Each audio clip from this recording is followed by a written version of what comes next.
Good morning, good evening, good afternoon, ladies and gentlemen, boys and girls, and all Neverwintian, say like that. This video today pretty short about Mr. Crimsom Calamity. Because when we're talking about this damn artifact which is kinda not worth it to get, I'm a best person to talk about it. Baby, but why you think you are best person to talk about this specific artifact? Because I'm only one DPS player who was using on single target and AoEs in combat. This I never see other player using it because probably I'll think it sucks. And they're right, okay brothers? On single target is very risky artifact. Yeah, it's most damage dealing artifact by personal gains. It's kinda okay for me. But even I can agree it's way too much risky. This bad bitch Crimsom Calamity can crit on you for more than 1 million, so if you take at least some damage, and if it will crit on you, yeah, you will probably end up with a skull.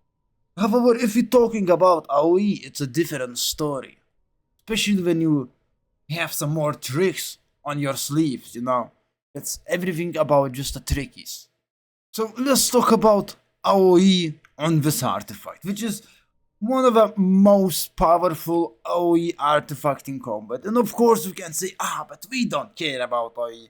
Okay, that's fine, I can agree, who cares about AoE damage? However, this artifact is hell of a fun to use.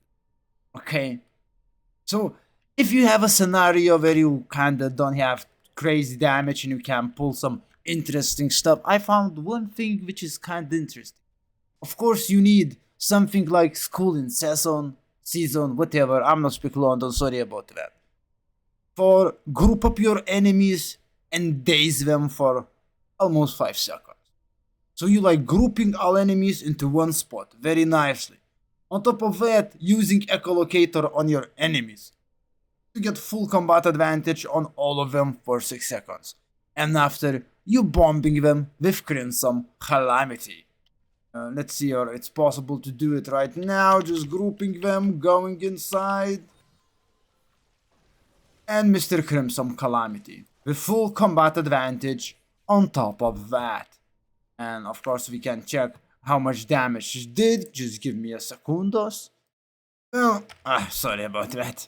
As we all can see, Crimsom Calamity does 6 million damage, so it's pretty interesting way to farm some damage in AoEs. Of course, only one every minute. So now we acknowledge Crimsom Calamity is kinda doggish in single target. It's way too much risky.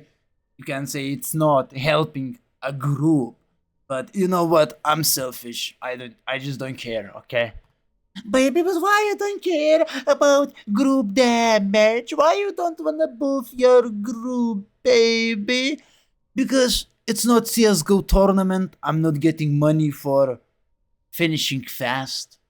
I just wanna have fun. And sorry if I founding my fun different than other people founding the fun. Sorry if by using personal artifact I having fun, okay? It's a video game, for God's sake. And that's how I found my fun. If you have found your fun in different ways, it's totally fucking fine. You know? So, if you have Crimsom Calamity, it's very nice artifact in AoE, like beautiful play tomatato. Especially in some endgame content, oh, I see people will come after this. In some endgame content, like Defense on Moondancer. Maybe even in Giza you can farm some damage, you know, you have some enemies. But in Moondancer, it's a biggies. This artifact is like just additional encounter for my rotation in Moondancer.